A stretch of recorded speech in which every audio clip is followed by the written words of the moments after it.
बिस्मिल्लाहिर्रहमानिर्रहीम। अस्सलामुअलैकुम। हमारे चैनल कहानी हब ऑफिशियल में खुशामदीद। नाजरीन, मैं आज आपके लिए इंतहाई खौफनाक और दिलचस्प कहानी लेकर आई हूँ। लेकिन कहानी शुरू करने से पहले आपसे गुजारिश है कि अगर आपने हमारा चैनल सब्सक्राइब नहीं किया तो आप हमारे इस चैनल को सब्सक्राइब कर लीजिए और बेल आइकन को भी प्रेस कर लें ताकि हर नई आने वाली वीडियो बआसानी आप तक पहुँच सके। स्टॉप पे बस रुकी तो दो नौजवान बस से नीचे उतरे और एक तरफ खड़े तांगे की तरफ बढ़े। तांगे का कोचवान एक बूढ़ा शख्स था। चचा, अहमदपुर चलोगे? उनमें से एक नौजवान ने पूछा। नहीं पुत्र, आखिरी फेरा है और फेरा मैं अपने गांव का ही लगाऊंगा। कोचवान ने नफी में सर को हिलाया। कौन सा गांव है तुम्हारा चचा? दूसरे नौजवान ने पूछा।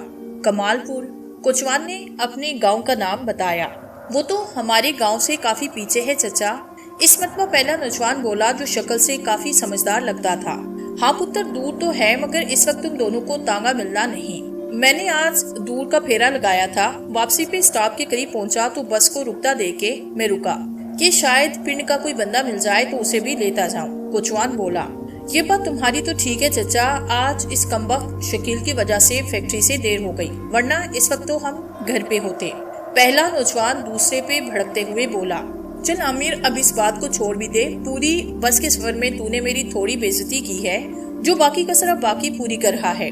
बताया तो है कि अपनी महबूबा के लिए पाजेब लेने गया था, इसी वजह से देर हो गई। दूसरा, जिसका नाम शकील था, उसने कहा, देख लिया अपनी माशूका की पाजेबों का नतीजा। अब गाँव कैसे जाएंगे? अगर पैदल निकले तो तकरीबन 2.5 घंटे लग जाएंगे। और पैदल जाने वालों के किस्से तो तू सुनता ही रहता है कि आए दिन कोई न कोई उन्हें लूट लेता है। अब लूटना तो एक तरफ ऊपर से मारता भी है। आमिर ने गुस्से से शकील पे बरसते हुए कहा।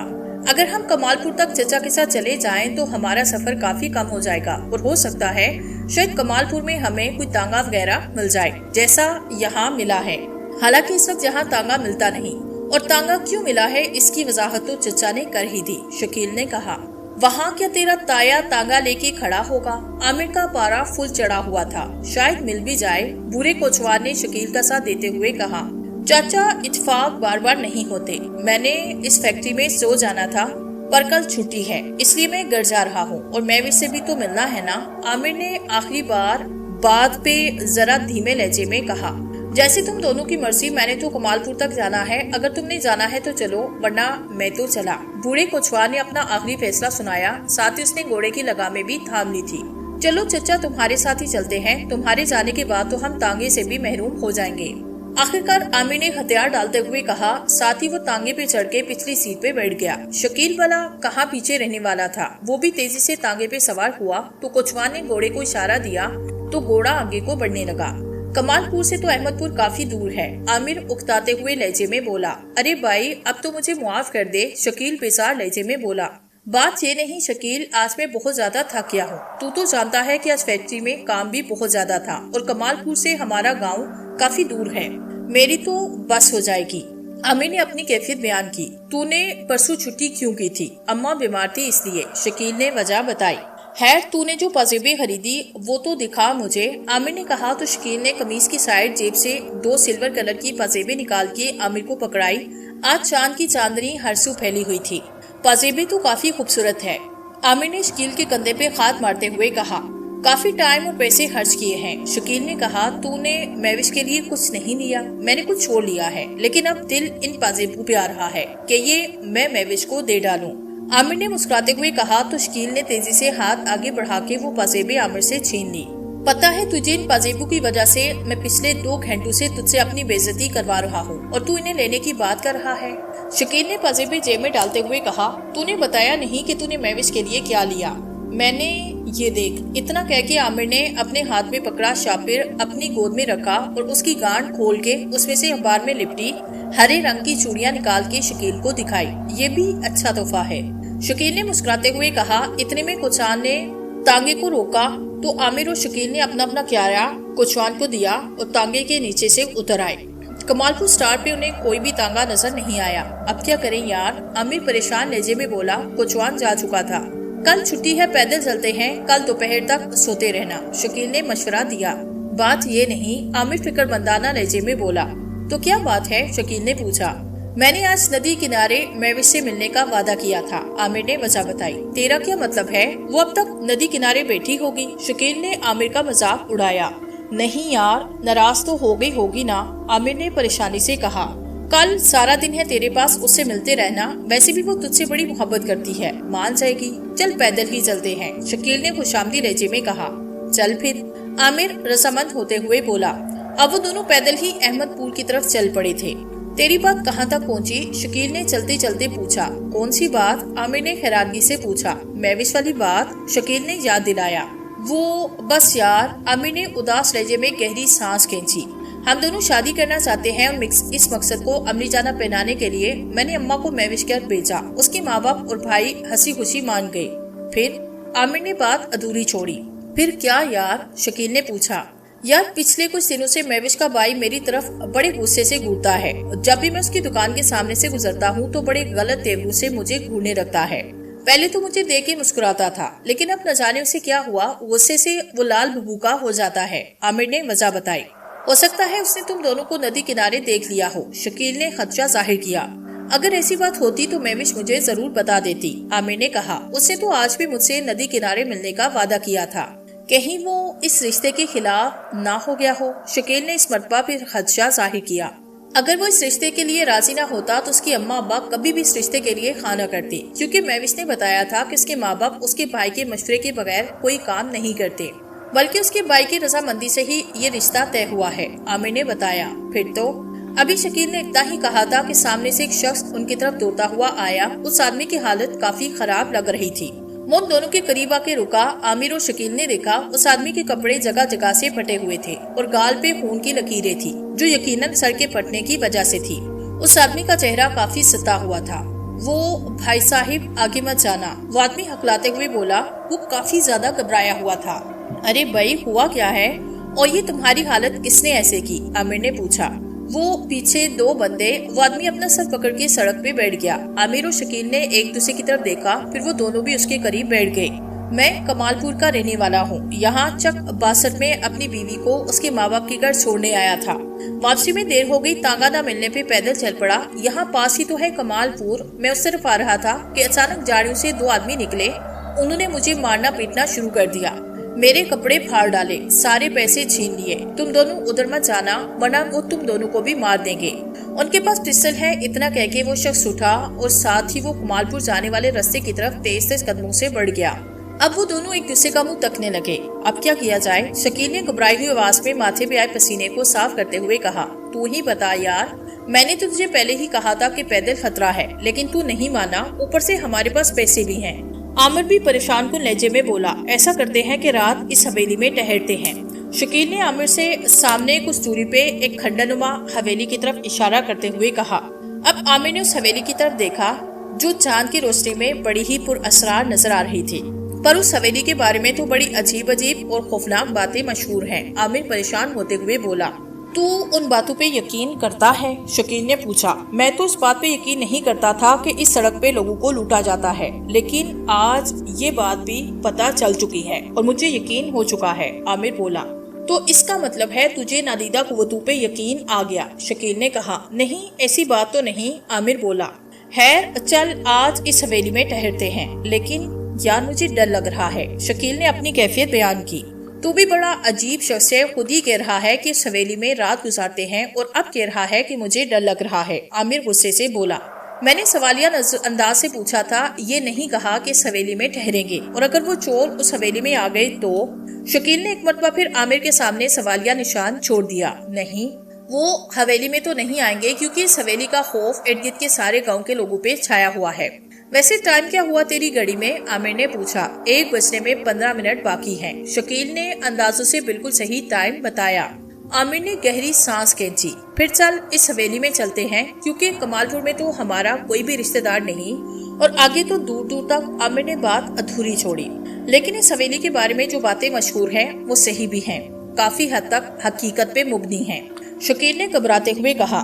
चलो आज ये भी देख लेते हैं, इसका भी सामना कर लेते हैं। वैसे तुम्हारी इत्तला के लिए अर्ज है कि इंसान से ज्यादा कोई खतरनाक नहीं, जो डाकू, चोर, उचक्के और कातिल के रूप में मौजूद है, आमिर ने कहा।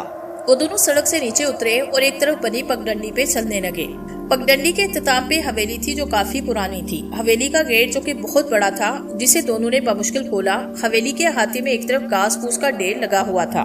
वो दोनों चलते हुए अंदरूनी दरवाजे के करीब पहुंचे, दरवाजा खोला और धड़कते हुए दिलों के साथ अंदर दाखिल हुए। पूरी हवेली में सन्नाटे का राज था। अचानक हॉल में बेशुमार दिए रोशन हुए। उन्हें रोशन करने वाला कोई भी नजर नहीं आ रहा था।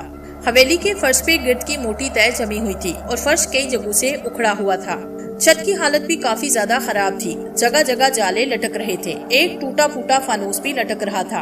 हॉल के एक तरफ लंबी राहदारी थी, जिसके आगे पीछे काफी कमरे थे। ऊपर जाने के लिए 2 कुशादा सीढ़ियां थी। वो दोनों आगे बढ़े और एक कमरे में दाखिल हुए और फर्श पे फूंक मारने के बाद वो दीवार से टेक लगा के बैठ गए।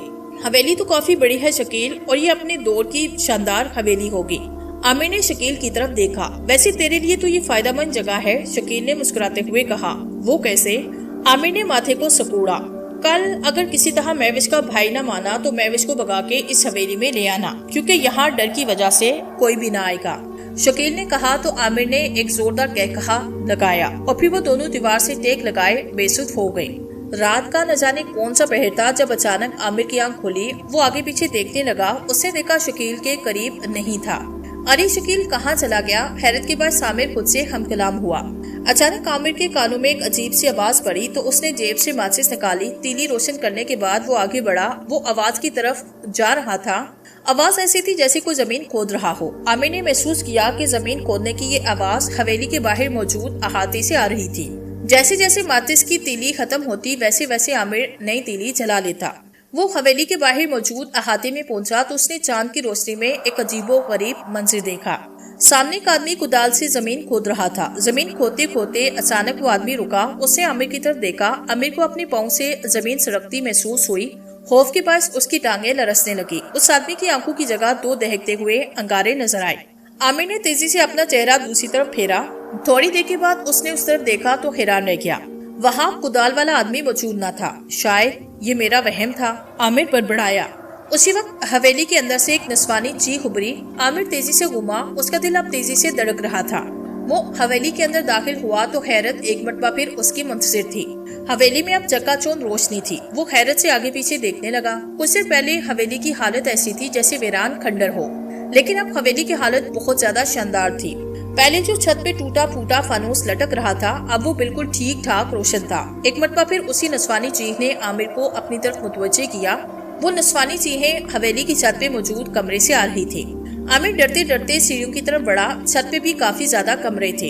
एक मरतबा फिर वही नस्वानी चीख उभरी। आमिर उसकी तरफ बढ़ा। जिस कमरे से नस्वानी चीख आ रही थी वो उस कमरे में दाखिल हुआ तो वहाँ कुछ भी न था। आमिर हैरानगी से आगे पीछे देखने लगा। या अल्लाह, ये क्या चक्कर है? आमिर ने ऊपर की तरफ सर उठाते हुए कहा और कमरे से बाहर निकला। उसे साथ वाले कमरे से बातें करने की आवाजें आई। वो उस कमरे के दरवाजे के करीब हुआ। नहीं, मैं ऐसा नहीं कर सकती। आमिर को अंदर से एक औरत की खौफजदा आवाज सुनाई दी। अगर तूने ऐसा न किया तो मैं रमेश। इस मरतबा आमिर को गुस्से से भरी मर्दाना आवाज आई। साथ ही वही निस्वानी चीख गूंजी जो आमिर कई दफा सुन चुका था। आमिर तेजी से कमरे में दाखिल हुआ तो कमरे में कोई न था। अल्लाह, ये क्या चक्कर है?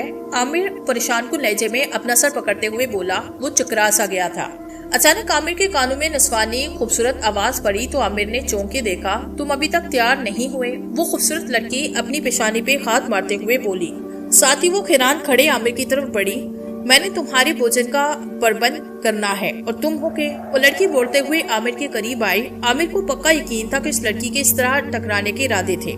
टकराने के डर से आमिर ने आंखें बंद की, लेकिन हैरत अंगेज तौर पे वो लड़की आमिर के जिस्म से ऐसे गुजरी जैसे उस लड़की का वजूद ही ना हो। आमिर ने आंखें खोली तो उसे वो लड़की नजर न आई। छोड़ो मुझे, तुम्हारा तो रोज का यही काम है।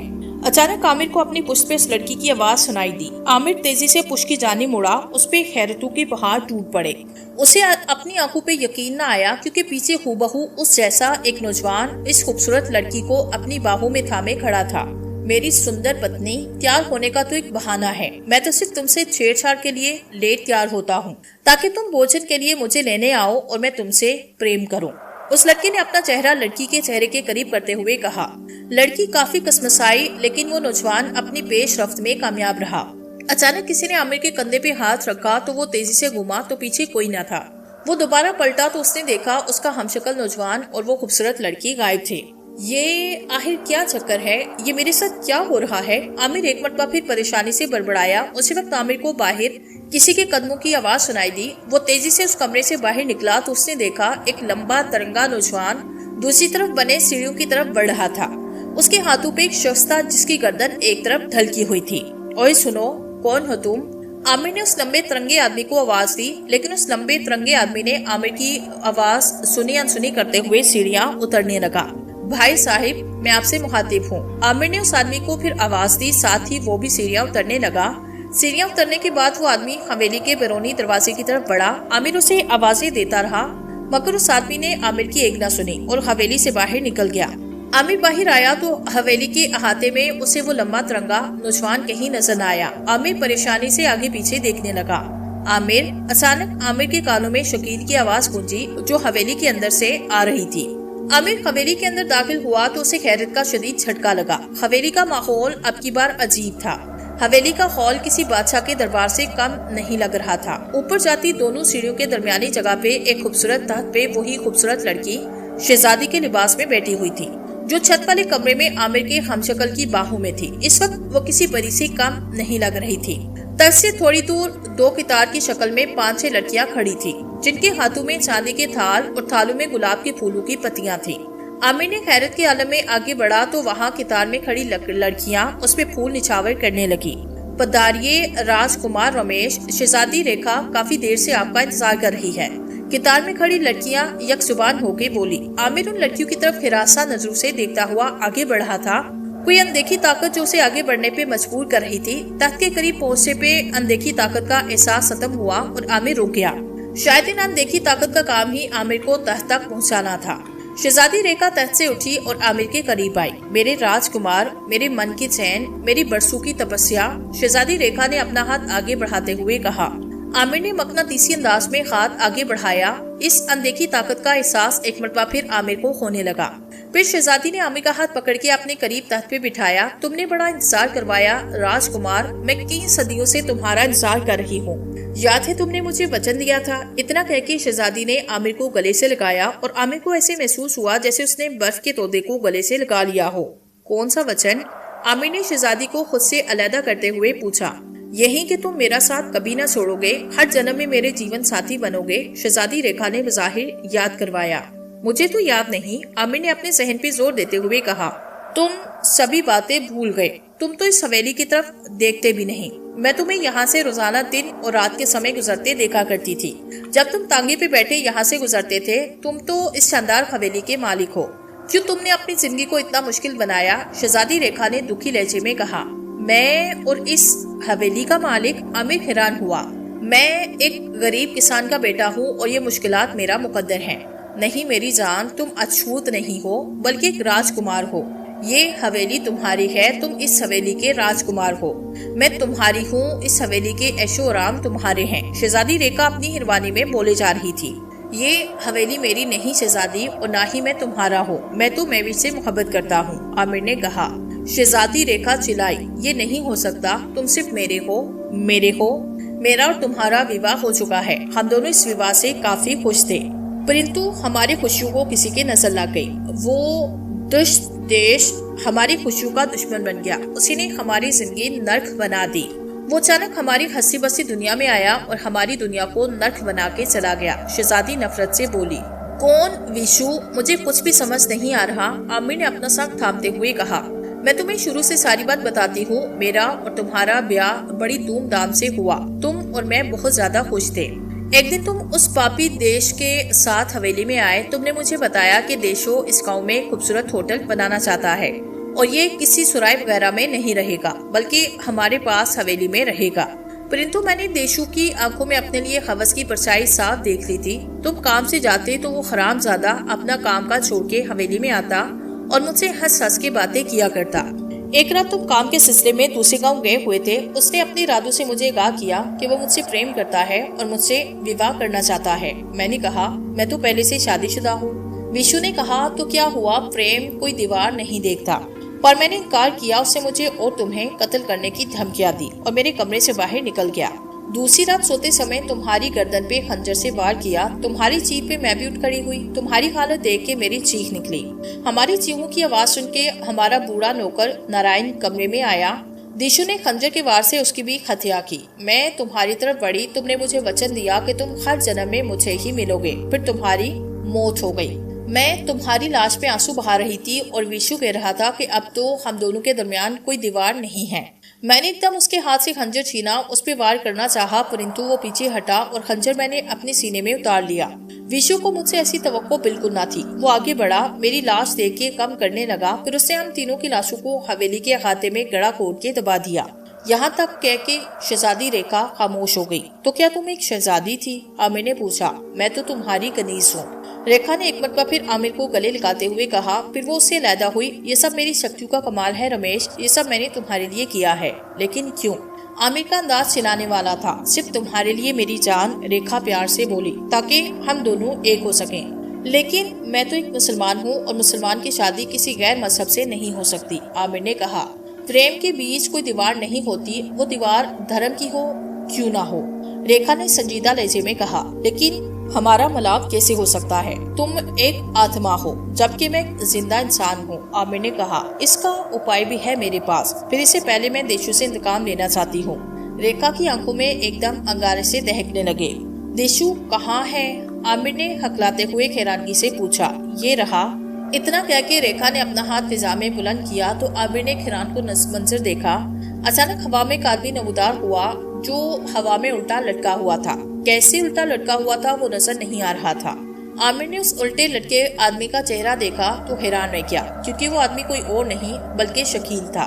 यही है वो पापी जिसने उस रात हम सबकी हत्या की थी। रेखा नफरत से बोली। ये क्या कह रही हो तुम? ये तो मेरा दोस्त है शकील। आमिर ने परेशान को लहजे में कहा। नहीं, ये देशु है। इसी के कारण हमारी ये हालत हुई कि मैं एक आत्मा बन गई। तुमने दोबारा जन्म लिया। ये हरामी इस जन्म में भी दस्ती निकला जैसा पहले जन्म में था। इस जन्म में भी इसका जहन पापी है। रेखा शकील की तरफ नफरत से देखते हुए बोली। तुमने तो मुझसे वादा किया था कि तुम मुझे छोड़ दोगी। फिर शकील हकलाते हुए बोला। कैसा वादा? आमिर हैरान हुआ। मैंने तुमसे कहा था ना कि इस जन्म में भी पापी ही निकला। इससे मेरे साथ तुम्हारी जान का सौदा किया था। रेखा ने अजीब बात कही। क्या मतलब? आमिर बोला। हाँ मेरे राजकुमार, पिछले जन्म में भी ये तुम्हारा दोस्त था और फिर हमारी जिंदगी नरक से भी बदतर बना दी इसने, और इस जन्म में भी ये तुम्हारा दोस्त है और ऐसा ही बात इसने तुम पे इस जन्म में भी किया है। एक रात इसी था ये फैक्ट्री से लेट हुआ। इसने उस रात ओवरटाइम लगाया ताकि अपनी प्रेमिका के लिए पाजेबे खरीद सके। तुम उस रात जल्दी घर चले गए। ये लेट हो गया। तांगा न मिलने पे ये पैदल ही चल पड़ा। हवेली के पास से गुजरा तो मैंने अपनी शक्तियों के कारण इसे अपनी हवेली की तरफ बुलाया। अपना पुराना इंतकाम लेना चाहा, परंतु फिर इससे कहा कि अगर ये तुम्हें हवेली में ले आए तो मैं इसे छोड़ दूंगी। ये फौरन मान गया, परंतु इसने शर्त ये रखी कि मैं तुम्हारी हत्या कर दूं। मैं भी मान गई। रेखा इतना कह के रुकी। ये ऐसा नहीं हो सकता। शायद आमिर को रेखा की बात पे यकीन नहीं आ रहा था। तुम्हें पता है ये तुम्हें मुझसे क्यों मरवाना चाहता है? इतना कह के रेखा रुकी। क्यों? बेख्तियार आमिर के मुंह से निकला। वो बगैर किसी सहारे के हवा में लटके शकील की तरफ देख रहा था। क्योंकि मौजूदा जन्म में तुम जिस लड़की से प्रेम करते हो ये भी उसी का प्रेमी है। रेखा ने बज़ाहिर आमिर पे बम फेंका। ये पजेबी भी इसे मैविश के लिए खरीदने गया था। उसने जानबूझ के वहाँ देर की ताकि तुम दोनों लेट हो जाओ और गाँव के लिए तुम दोनों को सवारी ना मिले और मजबूरन तुम्हें इस हवेली में आना पड़े। अब मैं इस देशु की हत्या करूंगी ताकि मैं इससे अपना इंतकाम ले सकूं। इतना कह के रेखा ने अपना हाथ हवा में उल्टे लटके शकील की तरफ किया। शकील के बदन से कमीज गायब हो गई। शकील ने चीखना चिल्लाना शुरू कर दिया। ठहरो, आमिर ने आवाज बुलंद कहा। ठीक है, तुम जो कहोगी मैं वो करने के लिए तैयार हूँ, लेकिन पहले तुम्हें शकील को छोड़ना पड़ेगा। आमिर ने रेखा की तरफ देखते हुए कहा। रेखा हैरत से उसका मुंह तकने लगी और यही हाल उल्टा लटके शकील का था। ये तुम क्या कह रहे हो? रेखा हैरानी से बोली। हाँ बिल्कुल, तुम जो कहोगी मैं वो करूँगा, पर तुम्हें पहले मेरे दोस्त को छोड़ना पड़ेगा। आमिर ने शकील की तरफ देखते हुए कहा।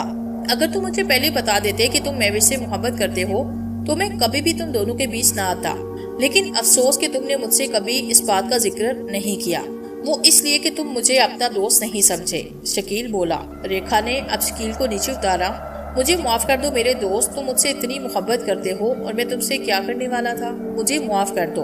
महविश से सिर्फ मोहब्बत मैं करता हूँ, मगर वो मुझसे मोहब्बत नहीं करती। उसे तो ये भी पता नहीं कि मैं उससे मोहब्बत करता हूँ। लेकिन आज मैं समझता हूँ कि महविश का इंतखाब बहुत अच्छा है। वो बड़ी खुशनसीब है जिसे तुम जैसा साथी मिलेगा। शकील शर्मिंदा लहजे और बुराई हुई आवाज में बोला, रेखा, मैं ये जन्मों के चक्कर को नहीं मानता, क्योंकि मैं एक मुसलमान हूँ और मुसलमान को जिंदगी सिर्फ एक बार मिलती है। लेकिन अगर मैं वाकई तुम्हारा कसूरवार हूँ तो मुझे खत्म करो, लेकिन मेरे दोस्त को जिंदा छोड़ दो। साथी शकील रोने लगा। आमिर तस से उठ के खड़ा हुआ। सीढ़ियां उतरने के बाद उसने आगे बढ़कर शकील को गले लगाया, फिर उसे अलहदा करते हुए बोला, नहीं शकील, यहाँ से अगर कोई जाएगा तो वो तुम होगे, क्योंकि मैं तुम्हारे साथ नहीं जाऊंगा। मैंने रेखा से वादा किया था। महविश तुम्हें मुबारक हो और महविश को मेरे बारे में कुछ मत बताना, आमिर ने उसे समझाते हुए कहा। रमेश, तुम वाकई एक देवता समा इंसान हो। तुम्हारी वजह से एक भटका हुआ दस्त और पापी सीधे राह पे आ गया है। तुम्हारी समझ ने शकील में मौजूद देश की हत्या कर दी है। शकील की बात बिल्कुल ठीक है। महविश वाकई खुशनसीब लड़की है जिसे तुम जैसा जीवन साथी मिलेगा। मैं पहले भी तुम्हारा इंतजार कर रही थी और अब भी करूंगी। हमारा मुलाप तुम्हारी मौत की बात होगा, लेकिन मैं इतनी खुदगर्ज नहीं कि अपने प्रेम के लिए तुम्हारी मौत कर दूं। तुम्हें तुम्हारी महविश मुबारक हो, रेखा बुराई हुई आवाज में बोली। लेकिन तुम, आमिर ने इतना भी कहा था कि रेखा ने उसे टोका। मैं एक आत्मा हूँ। तुम्हारा और मेरा मिलाप तभी होगा जब तुम भी आत्मा के रूप में आओगे। मैंने पहले भी तुम्हारा इंतजार किया और अब भी इंतजार करूंगी, परंतु मुझे खुशी है कि मैंने देशों को खत्म किया, शरीर के तौर पे नहीं बल्कि जहनी तौर पे। अब मैं चलती हूँ, रेखा ने कहा और वहाँ से पलक झपकते गायब हो गई। अब हवेली की हालत पहले जैसे हो गई। ना कोई रोशनी, ना तख्त, ना कनीजे। हवेली की हालत अब खस्ता हाल थी। एक बात और तुमसे कहूँ, शकील ने अपने आंसू साफ करते हुए कहा। कहो देशु, आमिर ने हंसते हुए कहा तो शकील भी बेख्तियार हंस पड़ा। महविश के भाई को मैंने तुम्हारे खिलाफ भड़काया था कि तुम्हारा शहर में किसी लड़की के साथ चक्कर चल रहा है, इसलिए वो तुम्हें गुस्से से घूरता था। शकील ने हैरानकुन बात बताई।